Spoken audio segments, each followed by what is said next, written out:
Hi everyone. Welcome again to the another session with the Yemeni Alliance Committee. And so, Assalamu alaikum. Welcome to the Yemeni Alliance Committee Tales from the Happy Land series.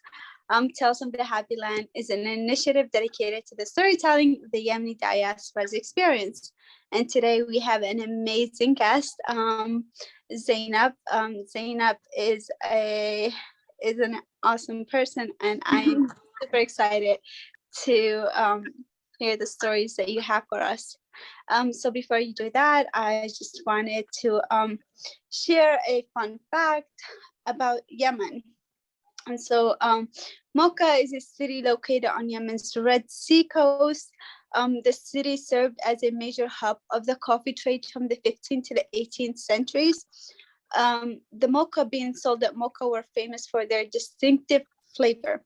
Although the coffee was grown in the city, it arrived in the port city from interior locations where large coffee plantations existed. The cafe mocha, a popular chocolate-flavored variant of cafe latte in today's world, derives its name from mocha in Yemen. So it's actually named like mocha. Though when you hear it here in the United States and elsewhere, this name derives from it after a port in Yemen. So how cool is that, right? Today, so I'm gonna start off with my guest, Zainab. Hi, how are you? I'm good, Kautar, alhamdulillah. How are you? How are you doing? I'm good. I'm good, Even though alhamdulillah. I know you, everything that happened in your day. Yeah, thank you for asking. My days has been great. So I'm gonna start you. Of course, I know you a bit more on a personal level, so because we're sisters, but I want the audience to know you more. So my question is, have you ever been to Yemen, and when did you go or visit? When was the last time? Well, yeah, I always go to Yemen back and forth, but the last time I've been there was like 5 years ago. So that's been a long time, but I was there for the beginning of the war for like 8 months, I believe. Yeah. Do you still have family there? Yeah, everyone, but other than my parents and my brothers and you, everyone, my other family are there. So your extended family and your immediate family is there. Okay, cool. Yeah. So of course I'm asking these questions. I know them personally, but the audience don't. So bear with me, Zainab. So where did you live when you visited Yemen? We lived in Taz, and we also lived in a small village. We, bounced there. Yeah. And how was your experience there? Would you like to tell us more about it? Basically, like when I was there, I loved it because the families just they make you forget, because I lived there without my parents, obviously. So, but the family over there was loving, comfortable, so they made my experience better, I guess. Yeah, I think we have so many great families back home. I think our visits to Yemen would not have been the same without our Ammati Siyada. She's definitely our highlight. Yeah, I really can't imagine without her how our experience would have been if she wasn't like around our house. Yeah, no, can you? Ammati Siyada she's amazing, funny. She's just her own person. Like no one is compared to her. And Zainab, would you like to say a few things about her, or like how would you describe her? Because she is definitely. I would like I look forward to them. Tough, loving though, and caring, and she's just funny. Yes, the funny part is like the big factor of her. It's just natural. She doesn't even try. Yeah. So like when you went to Yemen the first time, did you have a culture shock? And if so, do you mind sharing like a thing or two with us about the cultural shocks? I think it's just every time, because like I went there, I got shocked just because I stayed in America for like, when I would come to America, I would stay for like 3 years and I would go back, and everything that just of the whole culture is gonna be it's just shock at the beginning, but then I just get adapted to it, you know. Yeah. But yeah. Okay. Yeah. And I think was yeah.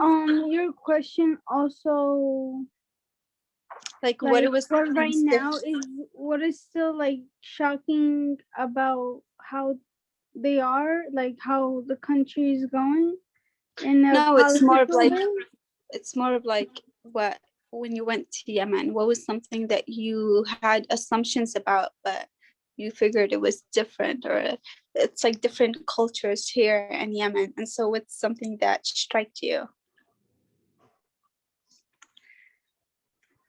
Yeah. Well, for a fact, I mean, when I went there, when I was 13, I was just wearing like a shirt and a pants, and everyone like was like obviously that was just like for a month, because that was everyone was like looking at me like as I was crazy, like as I had no respect, you know. So Yeah. yeah, but I adapted to it, and yeah, Yeah. Yeah, that was definitely. The that was the just change in, also funny a little, yeah. because at the time I didn't know why they were looking at me like that, but now when I'm older, I know, oh, okay. It's my dress code. Yeah, Yemen, it's a very conservative society, and so I guess the dress code would be different. And like when you first go, you kind of assimilate into that. And I remember some of them asking when we went to Yemen, such things such as like, oh, do you wear the hijab in the United States, or Oh do my you? god. Yeah, and it's These like, are just regular questions on the basics at school. Do you pray? Do you wear the scarf? Like, yeah. No, yeah, I know. I I remember those questions. Did you have a language barrier? When you like, did you speak Arabic fluently? And if so, like, what was it like? Did you adjust, or yeah? well, like I said, I just, because I kept going back and forth. The minute I go there, because over in Yemen, I don't speak English to anybody. So I just speak Arabic and I forget my English. And when I go back to America, it would be the same thing. I would speak English, and in the household, I wouldn't read Arabic. You know, it was not like I read just to maintain my languages. Yeah. But Yeah. yeah, that just affected me too in the future, because I have like trouble, you know, with with like getting words out quickly, I guess. Yeah. No, yeah, translating can be a bit hassle. And I know you, when you went to Yemen, they put you like, over here you were like in 7th grade, and in Yemen you were in a classroom full with 3rd graders. Was it 3rd graders or 4th graders? Second graders. 2nd graders? Oh my god. Yeah. Yeah. And I But remember then I they'd went make to fun of you all every day, and they'd be like, this woman is in our class. yeah, I was so big compared to everyone else, and I'm 4'10" or 4'11", and I was so big compared to الأطفال everyone حق else. اليمن مساكين. Yeah. فيقولوا والله أذكر يقولوا هذيك التانكي هذيك المرة هذيك المدري إيش. And you would come home. هذيك البابو هذيك البيج show. I remember they would have so many different nicknames. I know. I like would tell them everyone would know me by that name, you know. yeah, I remember I saw one of the kids and I was like, hey, you're in Zainab's class, right? I was like, who's Zainab? And I'm like, Zainab. I was describing one. He's like, oh, I think a big show. I'm like, yeah, a big show. So that was so that's funny. أطفال اليمن مساكين. What was your favorite part of your experience in Yemen? My favorite part, everything. Just the fact that Yemen taught me a lot. You know, I feel Yemen taught me not to take things for granted, you know? And that's something really important because here I'm trying to take my time seriously and try to be a better person, you know? Like, I feel like Yemen shaped me, and alhamdulillah, I feel like I'm in a good place right now. And yeah, no, yeah. So I know like there's so many great experiences because I lived with it with you, and yeah, you should have told me about this meeting ahead of time so I could I know, I'm sorry, this is short notice, but like I know we have so many great experiences about Yemen. Would your experience do you think that the time we went with Ammati Siyada to does that, would you consider that as one of your favorite experience? Like at least the top 3?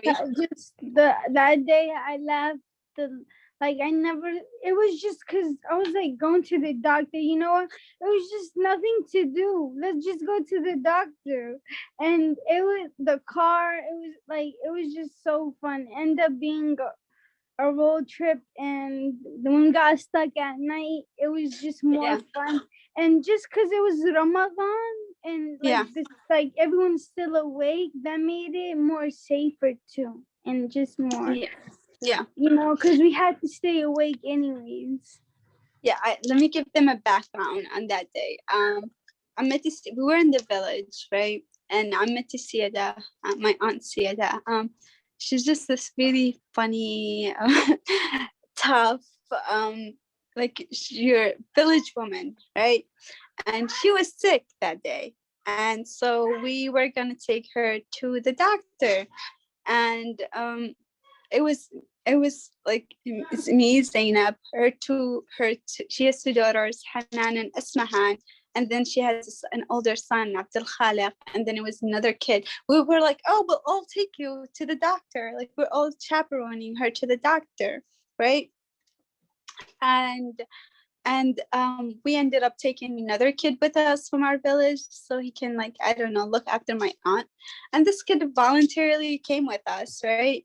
And we were walking because there was no cars at that time. People, I think, were starting to pray Tarawih.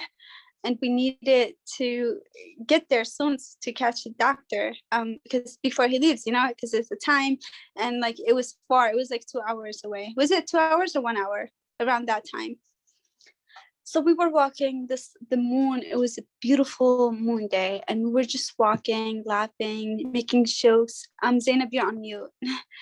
And we just, my aunt, I think, we were walking, couldn't find a car. And we just was like, okay, we're just gonna walk and see where this takes us, you know, because it was a beautiful day.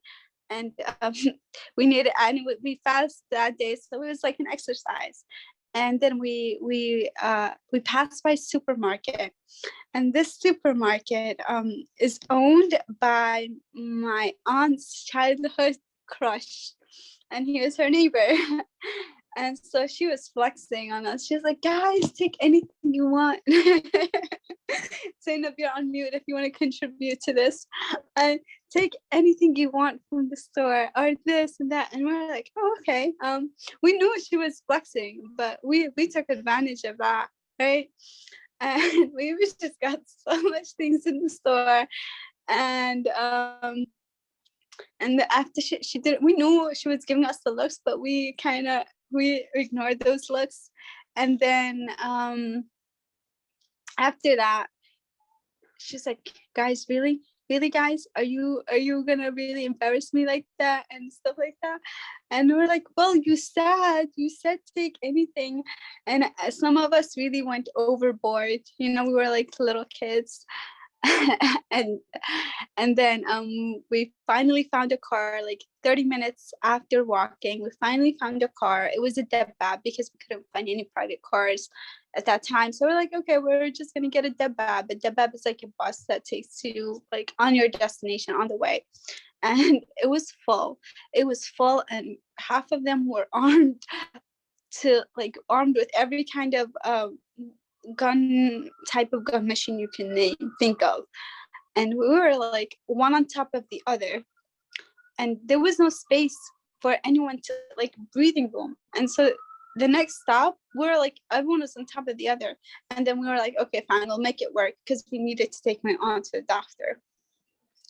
And then we kept going the bus, and he wanted to make a stop to bring more people up. And my aunt gets out of nowhere, وين بتودوا حلقين مدري ايش. And عبد الخالق, her son, he looked up to her and he was like, وين بتروحي يا حقة? Because he was so embarrassed. He wanted to distance himself from her, and the whole bus started laughing because they knew that that's her son. And just like the whole background, and my aunt was like, فللا بروح فللا يا ابني. And it was just like so funny. And I don't know, like the experience itself, I know it's so simple and stuff, but the experience itself, it was so funny. And then on the way back, we didn't catch the doctor. He was close. And then on the way back, the bus, it was just us, and it was 3 a.m. in the morning, and the bus stopped working, and we're like, oh my god, how are we gonna get home? We're like 2 hours away. So we're like, let's go on motorcycles. And I was like, yes, motorcycles, okay, my aunt.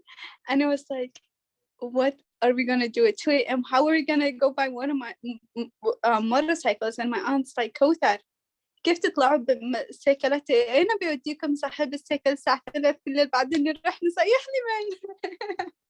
And she's thinking about like what people would think, and I'm like, I just want to go on a motorcycle. And we were already like brainstorming, and we have our family back home who are waiting for sahur because we were supposed to been back. And it was just like a very funny experience. The bus ended up working after like an hour. Yeah, and we got home safely. It was overall one of the best experiences. So I'm sorry, Zainab, I kind of like, hijack this. What was your craziest moment in Yemen? Listening to you saying it is just so funny because yeah. So what was your craziest moment, if you're comfortable sharing? So I think the craziest moments is actually me going to Djibouti. Like, I can't, like, looking back at it, I can't believe I agreed to just go on a tiny little boat with so many people on it. I remember saying, oh, I'm not gonna go on it. I really do. I'm like, is this the boat that we're really gonna go on? And we sat like this, but that was the crazy moment that I will never forget. And alhamdulillah that we're here. But that was just one moment I never want to go back to. Yeah, I thought you were gonna say the moments that you would every day throw rocks, see who's gonna throw rocks the furthest. Okay, we're not gonna share that then.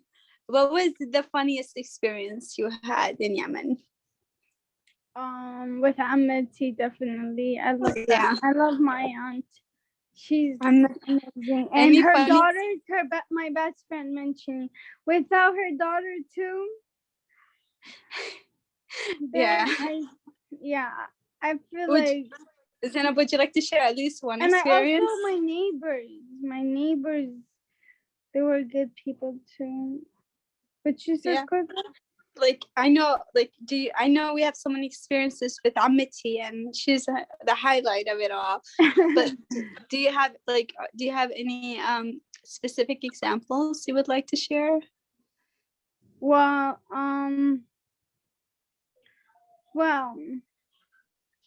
I think okay.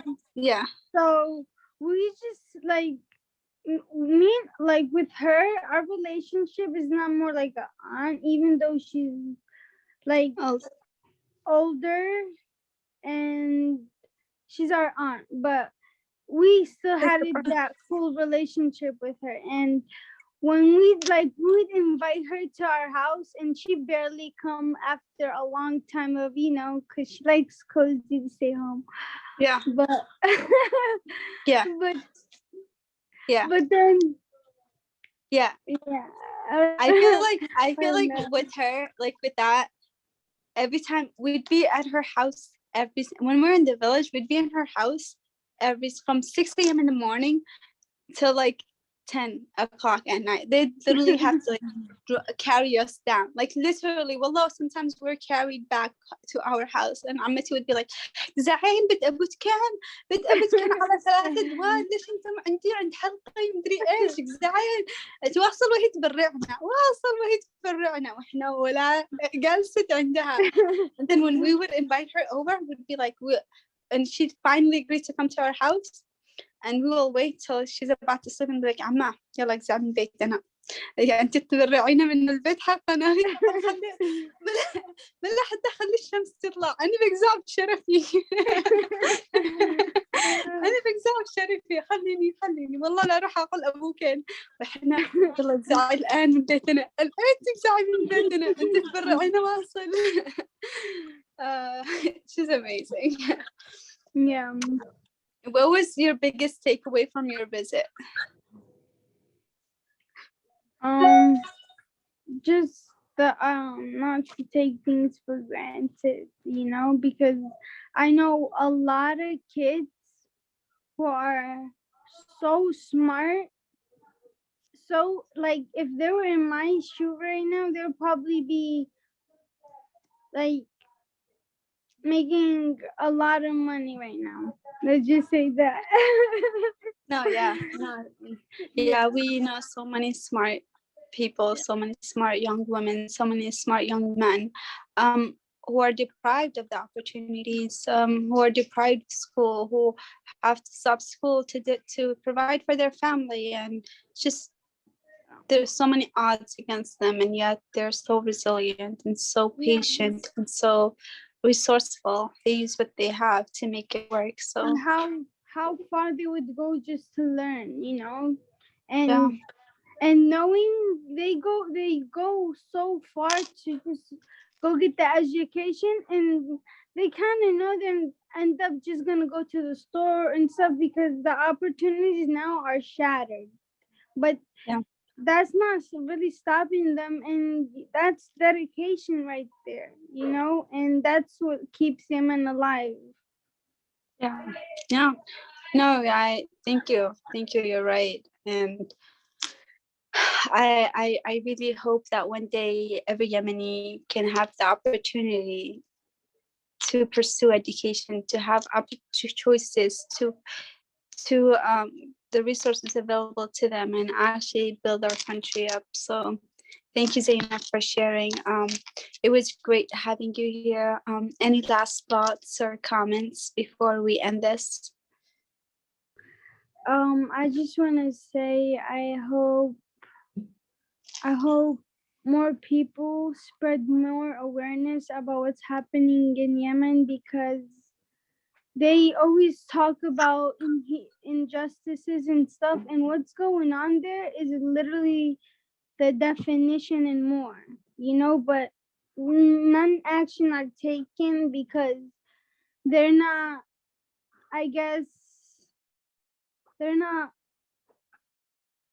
it's, to me, I already view it as they're not less of humans to governments, because their lives are just dying just like that, and no one's saying anything.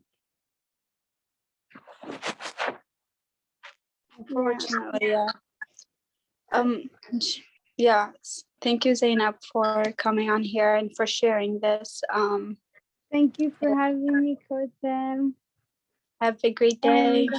You're such, you, this is like, you inspire me to do this because you're so passionate about what you do, and that makes me like, what you do inspires me to actually be more active, and I hope you know that. Thank you.